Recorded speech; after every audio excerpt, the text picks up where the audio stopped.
Hey, I'm Matt Raymond from Autograph University. I'm here with Jake Johnston from Big Picture Framing.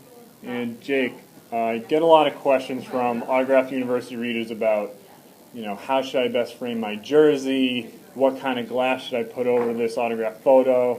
And I have no idea. I'm the kind of guy that just goes in and picks a pretty frame off the shelf. So I wanted to bring in an expert so you can give us some best practices. Excellent. And make sure that we're creating beautiful pieces, but we're also protecting them because these are pieces that we worked hard, invested in, and want to keep around.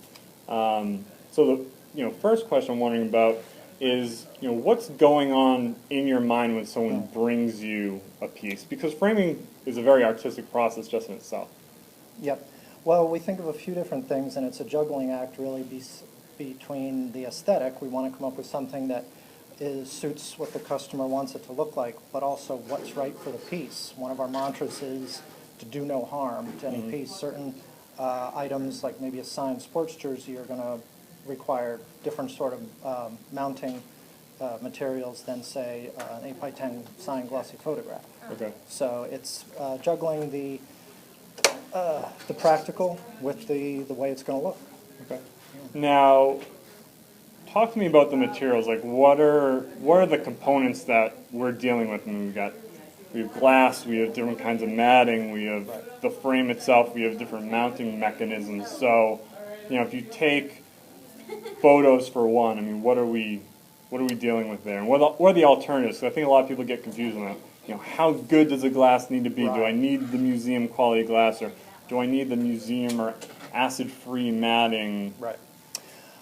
So let's start with the glass. Our least expensive option to what is to us basic glass is still conservation grade. It filters out 99% of any light that's going to hurt the item.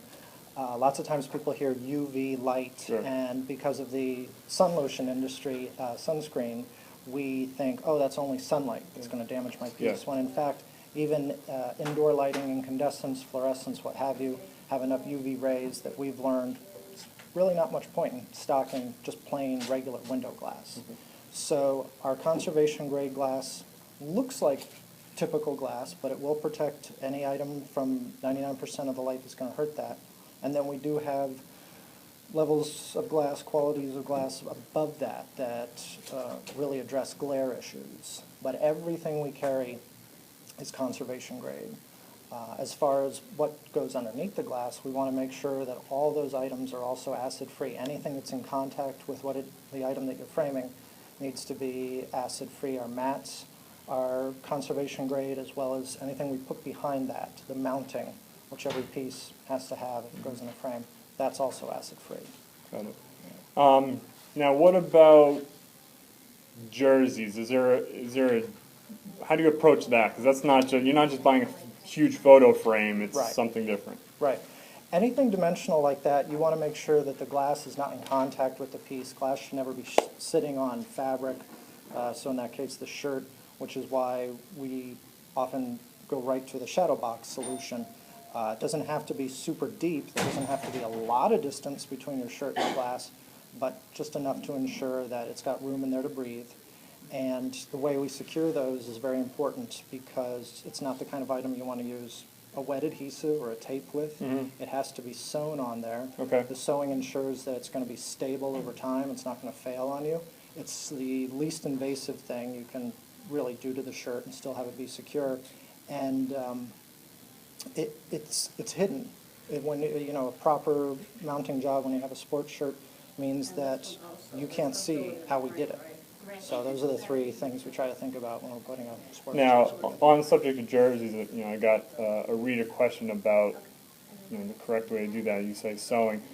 The other alternative, I think, is pinning. So would you say sewing is the way to go versus pinning, and what? Yeah, and why is pinning is just a shorthand solution that gets you the same effect as the sewing. We tend to do the sewing all the time. Sometimes if people are saying pinning, they might mean there's plastic needle or plastic pin. Sometimes you see it on price tags in thrift stores. Yeah. That works as well. So what are you actually sewing it into? We're sewing it into a mat, the same type of material that you would have as a border around a picture. Okay. Where you just take a solid piece of that and pick your color to suit the piece, and then it gets sewn onto that. That way, again, everything it's touching is acid-free, and we put a solid support behind that you don't see. But again, that's a good example of marrying the aesthetic. You've chosen your colored mat that it's going to attach to with the function of, got to sew it to something, so you get to solve both issues. Now, going back to lighting, because you mentioned UV, and I feel like that's like the boogeyman when it comes to autograph collections. Yep. And you rattled off like 5 or 6 types of light that can be harmful. Is it, like, what's the best option if you have, that man cave, or what is the best lighting solution to try to minimize that? I'm not real well versed in what's available out there these days. I think as long as you've got the right kind of glass, you're probably not going to go wrong. I would steer clear of anything directly focused on that, 24/7, obviously. If it's a really special piece that you want to highlight most of the time, there are probably softer, maybe incandescent bulbs out there that would, be a little safer. But as long as you've got the right glass, I think we're okay. Okay.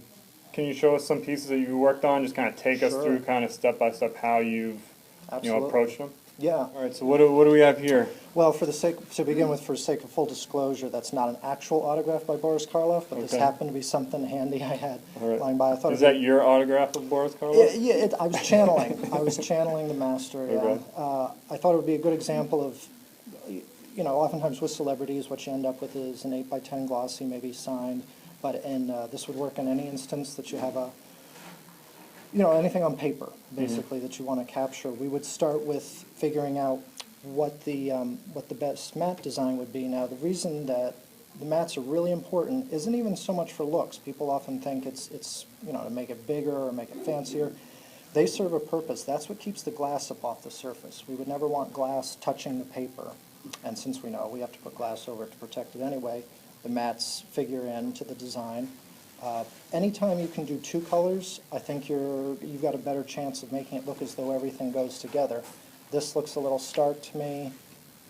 Likewise, that looks a little unfinished. But if we can do at least 2 colors, 2 options, to me that just looks a little more complete. So we would settle on some matte colors that worked with the piece. You oftentimes see frame samples like this corner here on a frame store's walls. We would find the proper frame to kind of keep everything. Now, just to take a step back on the mat, like, what are you looking for? Are you looking for, like, we're dealing with the black and white here, so it's not like an accent color, but are you typically trying to pull like an accent color out, or? That's one trick, and in that case, say you wanted to pull an accent color like a bright red. Well, if that entire mat was red, it'd probably be a little distracting, but if your red is just that little bit you're going to see only a quarter of an inch or so of, then you get to have your cake and eat it too. You get to have the red, but it's not out of control. Sure. So I often look for colors that are in the piece that are going to complement it, but not overwhelm it. And you also, I think you should steer clear of doing anything that's too generic or too anonymous. Oftentimes people just want to go right to a white mat. Well, white mat could go on anything. You can see that anywhere. To me, the shades of gray, the fact that it's a black and white, now it feels to me like this was made for that piece. Got it. So once we arrive on a design, then we would discuss the types of glass, and that's the extent of the decisions that the customer really has to make. I would make sure whichever framer you're talking to does use all archival materials, that the mount is going to be acid-free, which I can show you in a moment, that these mats are indeed acid-free, and then decide what glass is most appropriate for you.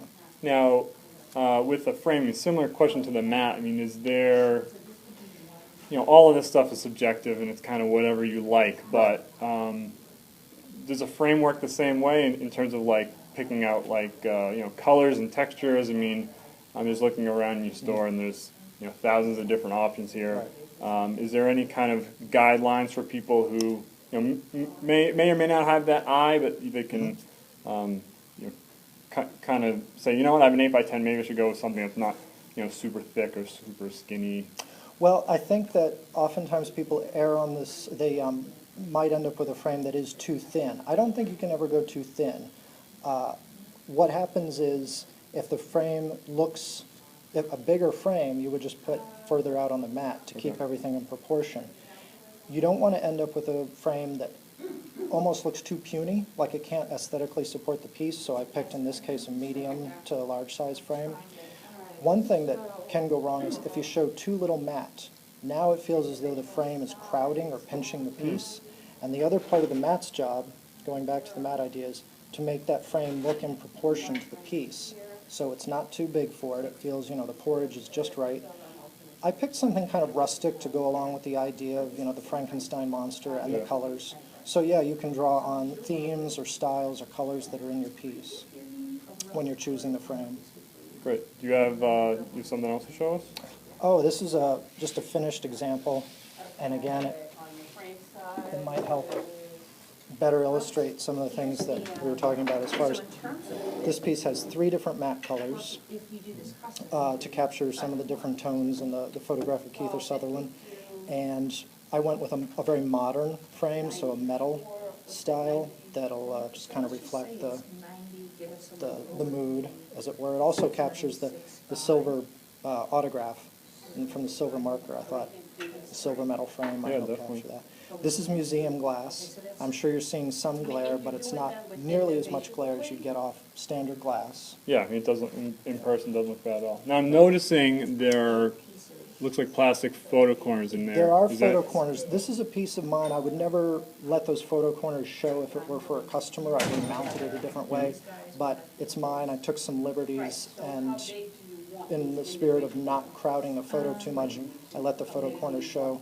So this is from your collection? Did you get this? Yeah. Tell me the story. Well, this was 2009 San Diego Comic-Con. Okay. He and the entire cast of that season's 24 were appearing, and so I waited in a very long line. Yeah, there were lotto numbers, and the idea was that the entire cast was just doing their name. And I got up to Kiefer, and he signed my photo very quickly, and I stopped for a moment. I asked if he could personalize it and write, "Jake, tell me where the bomb is." Oh, that's awesome. And I got a really stern look, and I think he had to kind of bite his bottom lip a little bit to take the extra moment to do that. But I like that. worked out great. I'll make sure everyone can see that. That's a sharp piece. Nice job. Yeah. Were they signed for free? Yeah. Oh, wow. Yeah. Nice. It was part of the, like I said, the comic convention that goes on every year in San Diego, so it's a big deal, big media event. And you have a jersey over here? Yeah, there's, I thought this was a good example.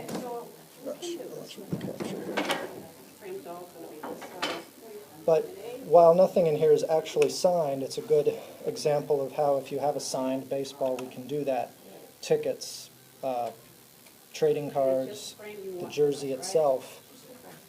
This is a display job we did for the store to kind of pull out all the stops and show just what's possible. So it's a good example, too, of how this is sewn onto the red mat.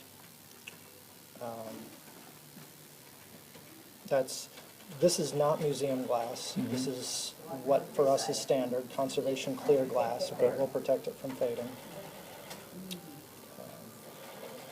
Really nice. So how are these, is there like a foam backing on these? Yeah, there's acid-free foam core behind the ticket and the trading cards. Just give them. And is there some adhesive there? Or you kind of Yep. give it? Okay. Yep. There's and again, since this is a display piece, we probably took some liberties that we wouldn't actually do with a customer's job.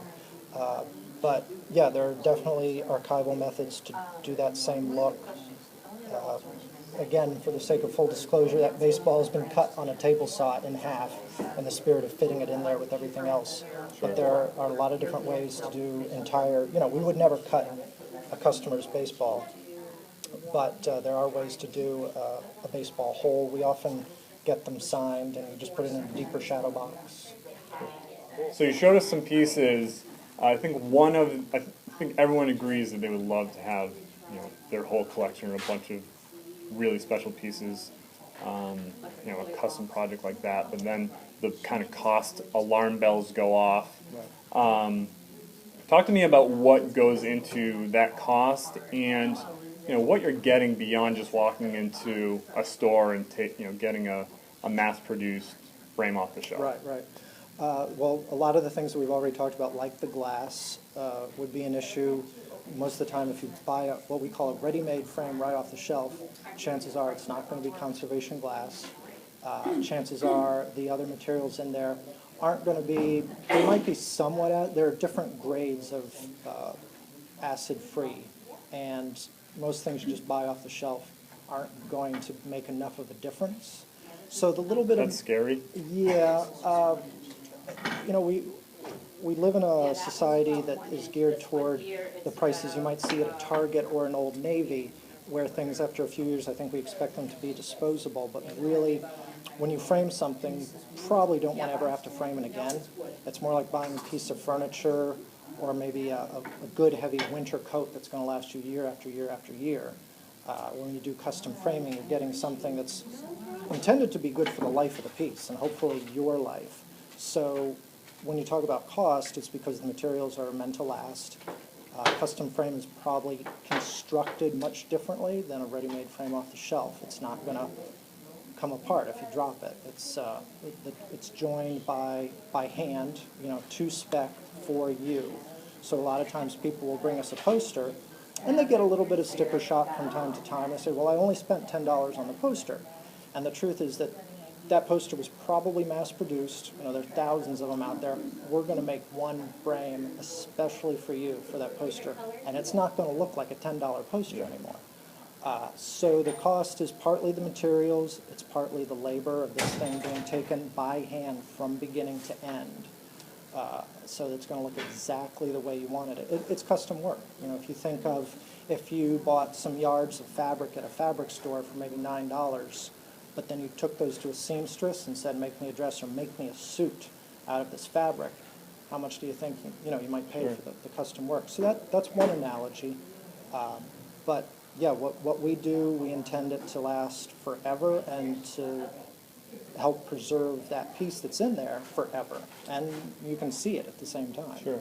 So and I think that makes total sense, for those people who, I mean, I'm just thinking about kind of like my own like memorabilia room. I mean, you know, people may have dozens of photos. You know, for those special pieces, Yep. you know, maybe we say, you know what, there's a, I have this Keeper Sutherland like yours that was like kind of this very unique special thing I want to have forever. But I may just want to hang some stuff up, Right. and you know, I really just want to, you know, go with kind of like a more mass-produced. Like, what should we keep in mind so we can still be safe Right. without, you know, having to make such a Right. big investment?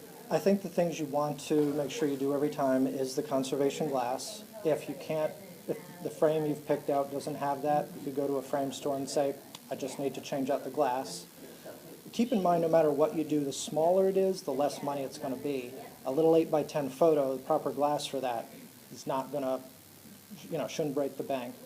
The other thing. What are we talking, like, just ballpark? For like an 8x10 photo, maybe $8 or $9 Okay. for a piece of glass for that. Yeah. Remember, an 8x10 photo means a slightly bigger frame because you want to leave room for the mat. Yeah, so talking about 11x14. Exactly, yeah. So the second thing I would say after the glass is make sure there's some mat in there, something so that the glass isn't just sitting right on top of your photograph. And then whatever's behind it should be acid-free. So if you don't think the frame you have includes that, again, I would go to a frame store or maybe an art supply store and say, I need something rigid, like Illustrator's board or mat board that is acid-free. Mm-hmm. So you have something behind that. So the glass, the mat on the front, and the mounting behind it, I think are your three most essential. Got it. Can I ask you a couple reader questions? Yes. So I surveyed some of these readers. Hold on one second. In the meantime, one other question. What are kind of, we talked about light and sunlight, but what are kind of the other conditions we want to keep in mind, like moisture? Right. The matting will help, again, not to repeat myself too much, but if the glass isn't touching it, you're going to, because you've got the mat as a barrier between the glass and your item, moisture is going to be a lot less of an enemy. Here we are in New England, the climate can be, sketchy at best. So you want to think about, I think, where you're storing it. Is the house climate controlled, or do you have it in the basement or the attic where you have a particular amount of moisture? Obviously, those kinds of commonsensical things, you should be aware of. But I think that since a framer can't really hermetically seal anything, I hate to say it, but there's always going to be that X factor, that unknown. So Yeah. I would just avoid a lot of moisture or extreme temperature changes. Got it. So one of the questions was, and you kind of touched on this when you said, you know, acid-free may not be acid-free. They asked, what is the difference between regular mat board, acid-free mat board, museum-quality mat board? This person said they were told that acid-free will actually develop acid over time. Well, maybe the best way to answer that question is I've got two grades of acid-free mats here. One of them is acid-free and lignin-free. Lignin is the fibers that come in it's a plant fiber that when we make paper products, it's usually included in the paper, and the lignin is what causes paper to deteriorate or change color. So this is our most basic mat, and even it is acid-free and lignin-free. Mm-hmm. It's 100% virgin alpha cellulose. I think you'd really want to look for that for anything. Okay. The next step up is this grade of mat. It's alpha rag, meaning it's 100% cotton. It's a rag mat. And you can tell right away that it's a rag mat because it's the same color through and through, okay, whereas this has a white center. This would be true museum quality. If you had something that was of great financial value or you wanted to last generation after generation after generation, I would make sure that the mat that was directly in contact with it is 100% rag. Mm-hmm. But 9 times out of 10, it's going to be even this other grade that I mentioned, which is the cellulose, should be fine. I think it's going to be determined by the item that you're framing. Mm-hmm. Is there huge cost differences between these? No, for us there's none. Okay. Yeah. So stick with the what was it? The 100% rag. 100% rag. Yeah. If you're framing something akin to the Declaration of Independence, sure, then that would be an automatic go-to. Yeah. But any of the things that I've framed for myself, why not? For me, it's more a matter of the color as well. Like the rag one, if I don't want that white bevel, I don't know how well you can see that, but yeah, on the other mat we get a white edge. This one we don't. It's the same color through and through. So lots of times. So they can't just color that bevel on one side. You're going to see the bevel. No, you can cut the angle of the bevel the other direction so you don't see it. But the coloring is something that they used to do more often. It's not really in fashion anymore. So this question, when framers say they use UV protective plexiglass, mm-hmm, does it actually work, or will all autographs fade if exposed to occasional light over time, regardless of glass? So are we talking about, well, one, is there a difference between glass and plexiglass? I know there is, but in terms of framing? Well, there are certain times when we definitely want to use one and not the other. Okay. UV plexi is a more expensive product because it's a petroleum product. So whether it's UV or not, it's going to be more than UV glass. Mm-hmm. There are advantages to it in that it's lighter. If we have a really huge piece, we have to go with the plexi because the weight of the glass isn't realistic, or they may not make glass actually big enough, whereas with plexi they do. Proper plexi, like a framer that's worth their salt, is going to use plexi that's thick enough. It won't scratch at the drop of a hat. It's pretty sturdy stuff, but it can scratch. So you may want to consider that. The times that we sell plexi are the few times that, for whatever reason, we can't include a mat, and the plexi is going to be touching the item. Plexi conducts heat differently. It breathes, it's porous, so it's not as harmful as it would be to put glass directly on that item. So, but I'm sorry, to get back to your question. Yeah. If you've shown enough light on something over a long enough time, yes, it will fade. Enough light will get in there, but we're talking like a lot of light over a long time. Mm-hmm. Now, if going back to one of the earlier questions, just about like plain glass, like that mass produced, are you running a risk, or are we still talking about you're going to have to shine a light on it for 100 years? You're running a risk. If, any typical glass in a frame off the shelf isn't going to have any kind of protection at all. Okay. Outdoor light will harm it quicker than indoor light. So if you're in a basement with no windows, or you're only turning the light on when you happen to be in the room, you'll probably be okay for a while. but there's nothing to stop the elements. You know, it's a combination of, the fading happens not just from the light, but the oxygen working with the light. So those elements all kind of work together, and it depends. Every situation is a little bit different. Cool. Well, thank you so much. I Right. feel much more knowledgeable good. than I was, and I know that Excellent. it's going to be really helpful to people. So thanks That's for taking great. the time. Yeah, no problem.